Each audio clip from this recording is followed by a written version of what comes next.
J'ai la chance d'abriter une magnifique colonie d'hirondelles de fenêtres ici sous ce porche et je vais vous parler en détail de cette espèce et de comment on peut la protéger elle et toutes les espèces du bâti. C'est parti. L'hirondelle de fenêtre est un oiseau migrateur que l'on retrouve aux abords de nos habitations. Elle a le corps très élancé, possède un vol très agile et même spectaculaire, et au niveau des caractéristiques physiques, elle a le ventre et la gorge blanche.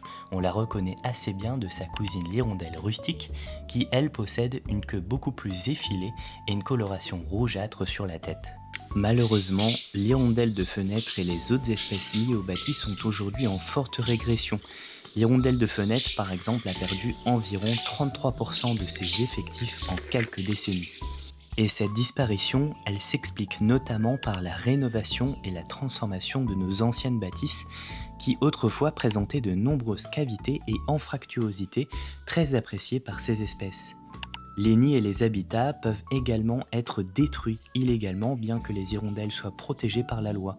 Aujourd'hui, la conception de nos habitations modernes sont très souvent dépourvues d'aspérité ou d'espace favorable à la nidification de cette faune et elle ne permet plus d'accueillir cette espèce. Et enfin, ces oiseaux, comme beaucoup d'autres, sont aussi menacés par des causes que vous connaissez sûrement, comme la disparition des insectes, l'utilisation des pesticides, etc. Face à cette véritable hécatombe, qu'est-ce qu'on peut faire réellement à notre échelle pour aider l'hirondelle de fenêtre et quelques autres espèces du bâti? Je vous propose ici quelques petites actions non négligeables à mettre en place à son échelle. Première idée d'action, vous pouvez par exemple installer dans votre jardin ou même sur un rebord de fenêtre, un balcon, un bac à boue. Les hirondelles pourront alors y prélever les matériaux nécessaires à la construction de leur nid. Et cette installation, elle est particulièrement importante et utile lors des périodes de forte chaleur, comme vous pouvez vous en douter, lorsque les zones boueuses naturelles s'assèchent très vite.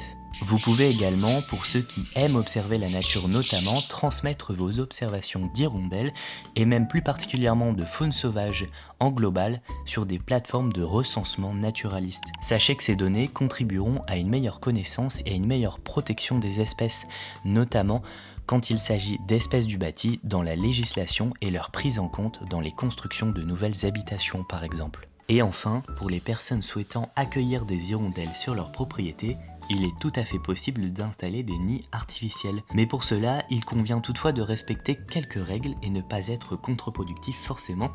Le couloir de vol doit être suffisamment dégagé pour laisser de l'espace et l'emplacement du nid doit être choisi scrupuleusement afin de limiter grandement l'accès aux prédateurs, notamment les chats.